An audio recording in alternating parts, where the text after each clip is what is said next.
Hilary Johnstone has been looking into the story and joins us now live. And Hilary, what more can you tell us about these people? So Jacques Dutrisac and some of the others in this group have had these nagging questions for more than 20 years now.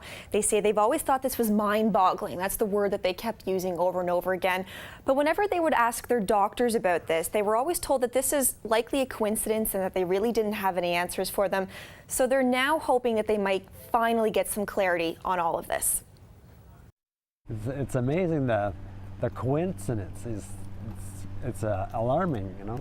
59-year-old Jacques Dutrisac is back in his childhood neighborhood, and he has some unanswered questions. He spent his career at Canada Post, but after his multiple sclerosis diagnosis in '91, he stopped tracking mail and started tracking people. And within a decade, he found a total of 14 people who are all about the same age, who all grew up in Elmvale Acres, and who were all diagnosed with MS as adults. When I could still write, I had decided this is too much, you know.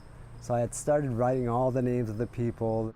7 of the 14 graduated from nearby Charlebois High School, which is now called St. Patrick's, and 4 of them grew up on this same short street and used to play hide and seek together, including Diane Ladouceur. It's shocking to discover, because you start to question, what could it be? You question, is it the environment? Yeah, it was all brand new. Elmvale Acres had just been built when Dutrisac, Ladouceur, and the others lived here in the 1960s and 70s. They used to play in nearby cow fields. They say they've always wondered if there might be an environmental clue behind all of this, but they have no proof of that.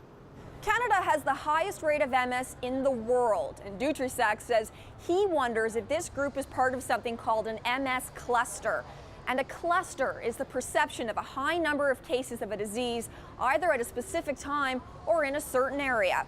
So could you put your arms up like this? Dr. Ruth Ann Mary is an MS researcher. She says clusters often turn out to be coincidence and are hard to prove. It's often very challenging to confirm whether a group of cases really is a true cluster in the sense of really being truly unexpected in that location. It's got to be more than a coincidence. There's got to be something here. Jacques Dutrisac says what he really wants is for someone to take him up on his offer to study the group from Elmvale Acres. And he wonders if there might be more people with MS who also grew up nearby. And Hilary, have you heard from anyone else today? So Adrian, after this story was posted this morning on our website, I started getting dozens of emails from people. I've heard from more than 13 people now who are asking to be connected with Dutrisac and some of the others because they're saying, oh my gosh, I grew up in this neighborhood, I went to these schools, and I have MS, and I'd really like to connect with some of the people in your story.